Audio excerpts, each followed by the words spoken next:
Hey everybody, welcome back to the Cabral Concept. Love being able to, whenever necessary, break some myths that have been popularized on social media and even by nutritional supplement companies with certain products that are becoming very popular that I believe that you should know the truth about. So the one that we want to talk about here today is essential amino acid or branched chain amino acid products. So when you see these being advertised all around the internet, and they're saying these do not break a fast, they're not giving you or telling you the whole truth. And so what I wanted to share with you here today is the 3 ways in which they do break a fast and the 1 way in which they don't. So if you break any of the 4 ways, you're breaking a fast. What they focus on is one particular number, and that is your blood glucose level. So when you take in, I'm just going to call them amino acids. So branched chain amino acids or essential amino acids. So when you take in these aminos, you do not necessarily spike blood sugar.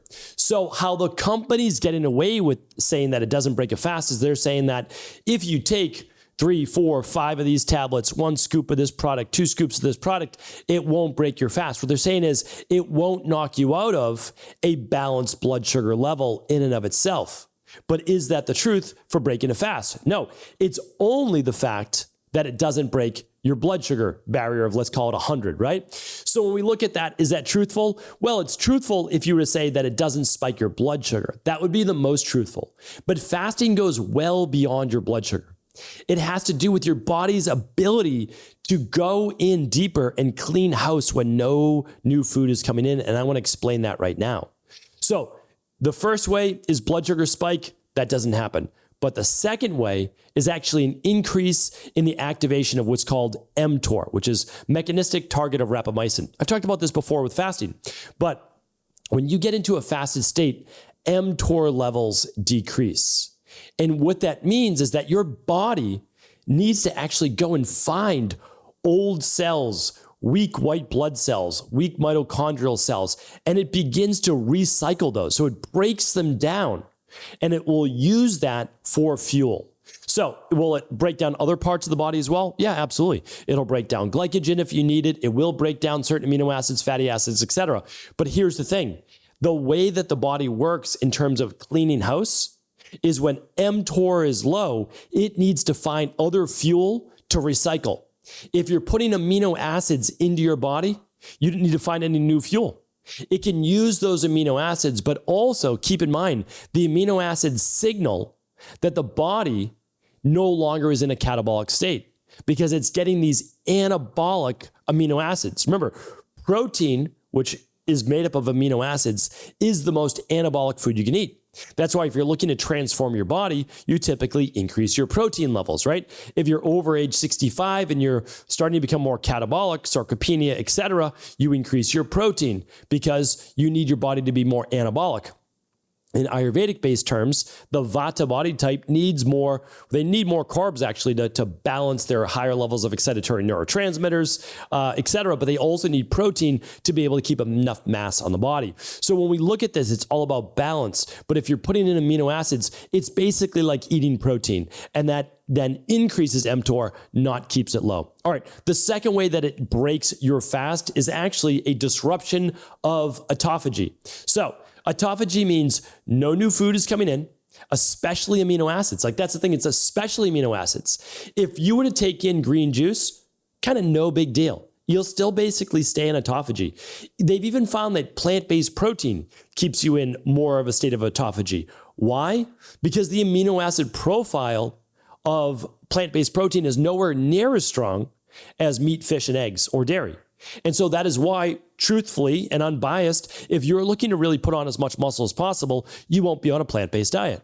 You'll be eating meat, fish, eggs because there's far more anabolic amino acid profiles to those forms of meat. Now, does that mean you can't do it on a plant-based diet, eating beans, legumes, plant-based protein powders, etc.? No, it doesn't. But it's not going to be the same as if you were on more anabolic foods. And that's just the truth, right? So when we look at this, when you're taking in these essential amino acids or branched chain amino acids, very specifically, you're giving your body the exact fuel it needs to grow.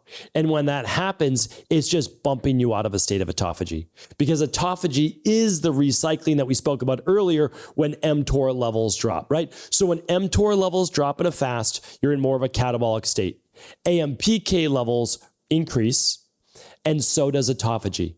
Now, autophagy is the cellular recycling that I just spoke about earlier. So take in branched chain amino acids, you don't need to go into the same cellular recycling because you have all of these amino acids to use as a fuel, a very potent fuel, by the way. All right, the third and last way that it breaks a fast is that it can actually increase your insulin levels. So crazy enough, it doesn't, your blood sugar levels do not need to spike in order to always increase insulin-based levels.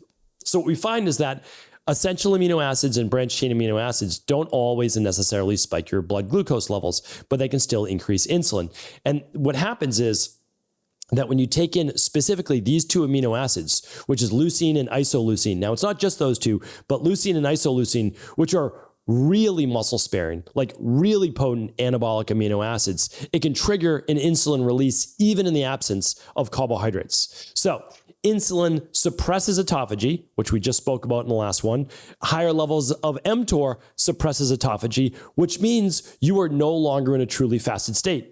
Because if you're not in a state of autophagy, you're not getting the benefits of fasting. Like that's the thing, is like we can't trick our body. People are like, oh, I just supplement with this, this, and this during my fast. Okay, well, you're no longer fasting. So like, then don't fast, right? Like that's the thing, is like, you don't have to fast if you don't want to, right? Most bodybuilders are not going to fast because they want to stay in a state of anabolism for a longer period of time. So you're going to have to know your goals. Like if your goals are truly longevity, anti-aging, anti-cancer, etc., and you want the benefits of autophagy, you need to stay in a fasted state. So you don't eat anything, and that includes a branched chain amino acids, from like 6 at night to 8 in the morning on a daily basis. And then you can do a longer fast once a week and a longer fast once a quarter if you choose to.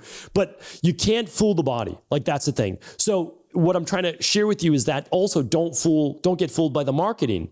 And because the marketing is basically saying, stay in a fasted state, hey, check your CGM, right? Your continuous glucose monitor, you won't see a spike in blood sugar.